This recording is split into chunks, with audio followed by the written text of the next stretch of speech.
আসসালামু আলাইকুম। আমি নুরে আফরোজা, সহকারী অধ্যাপক ও বিভাগীয় প্রধান, সরকারি মুজিবুর রহমান মহিলা কলেজ, বগুড়া। আমি আজকে পড়াবো কোয়ান্টাম মেকানিক্স অনার্স চতুর্থ বর্ষ, সপ্তম অধ্যায় আপেক্ষিক তত্ত্বীয় তরঙ্গ ও সমীকরণ। এর প্রশ্ন, একটি মুক্ত কণার জন্য লেখা আছে, একটি মুক্ত কণার জন্য শ্রোডিঙ্গার ও ড্রাকের হ্যামিল্টনিয়ান আলোচনা করো। Discuss the Hamiltonian of Schrödinger and Dirac equation for free particle, অর্থাৎ মুক্ত কণার জন্য আমাদের হ্যামিল্টনিয়ান আলোচনা করব। আনসার: মুক্ত কণার জন্য শ্রোডিঙ্গারের হ্যামিল্টনিয়ান, দেখো মুক্ত কণার জন্য শ্রোডিঙ্গারের হ্যামিল্টনিয়ান ত্রিমাত্রিক ক্ষেত্রে সময় নির্ভর শ্রোডিঙ্গার তরঙ্গ সমীকরণ হচ্ছে। এটা আমরা নির্ণয় করতেছি প্রথমে মুক্ত কণার জন্য শ্রোডিঙ্গার হ্যামিল্টনিয়ান।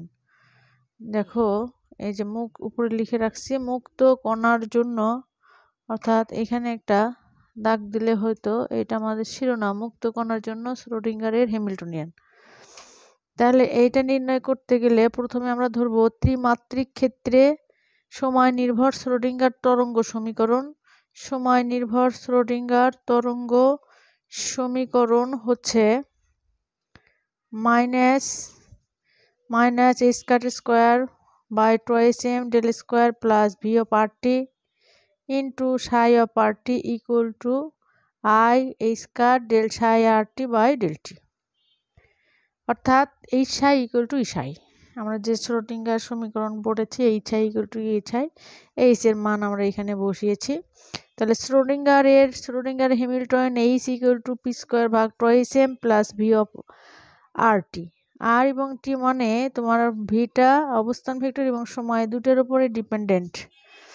তাহলে equal -h² / 2m del² + v of RT, এটা আমি সমীকরণ দিয়ে রাখলাম। উপরেটা এটা যেটা ধরে নিয়েছে সেটা আমি 1 নম্বর সমীকরণ দিয়েছি, এটাকে দিলাম 2 নম্বর সমীকরণ, এটা 2 নম্বর সমীকরণ। এখন মুক্ত কণার যেহেতু আমাদের বলা আছে মুক্ত কণার ক্ষেত্রে আমরা আগের ভিডিওতেও বলেছি মুক্ত কণার ক্ষেত্রে v of RT equal to, যে মুক্ত কণার ক্ষেত্রে v of RT equal to 0, সেক্ষেত্রে h equal to হবে -h² / 2m del²। তাহলে এবার 1 নম্বর সমীকরণ হতে পারে -h² / 2m del² + v of RT psi of RT, অর্থাৎ 1 নম্বর সমীকরণটা আমি লিখলাম এখানে। তাহলে 1 নম্বর সমীকরণটা লিখে এই যে v of RT equal to যদি 0 বসাই তাহলে আমাদের থাকলে h² / 2m del² এবং এই অংশটুকু আমাদের h, R psi of RT আমাদের আছে এখানে, বুঝেছো? psi of RT আছে equal to I h² del/del T psi RT, অর্থাৎ ইসাই equal to ইসাই। কেমন? এইবার এই যে hi এবার লিখলাম বা hi RT equal to e psi of RT, যেখানে e equal to I h² del/del T operator, Shakti operator. এইটা হলো আমাদের শ্রোডিঙ্গার এর হ্যামিল্টনিয়ান এই পর্যন্ত। এবার মুক্ত কণার জন্য ড্রাকের হ্যামিল্টনিয়ান, এটা একটু আন্ডারলাইন করলে ভালো হইতো। এরকম তোমরা দিবা যে মুক্ত কণার জন্য, এখানে মুক্ত কণার জন্য ড্রাকের হ্যামিল্টনিয়ান, এটা অর্থাৎ এটা আমরা নির্ণয় করতেছি, একটা শ্রোডিঙ্গার হ্যামিল্টনিয়ান আর একটা ড্রাকের হ্যামিল্টনিয়ান। তো এটাতে আমরা জানি মুক্ত কণার জন্য ড্রাকের সমীকরণ হবে আমাদের মাইনাস সমীকরণ, এটা দেব না, -I(h²c alpha dot del plus beta m0 c² psi equal to I h² del psi by del T।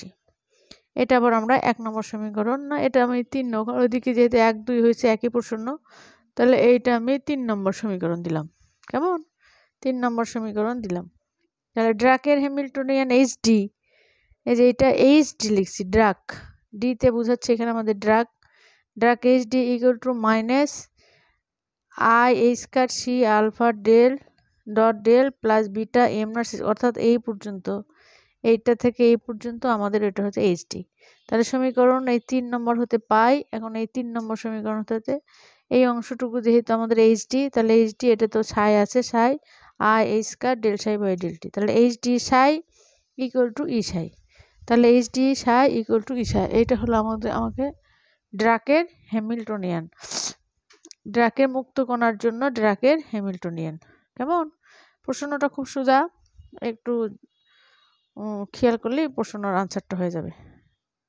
এটা এই পাশে আর কিছু নাই, এইখানে i square del psi by del t, এখানে আছে ড্রাকের হ্যামিল্টনিয়ান এইচডি ইকুয়াল টু এইটুকু। তাহলে আজকে পর্যন্ত, আল্লাহ হাফেজ, ভালো থেকো।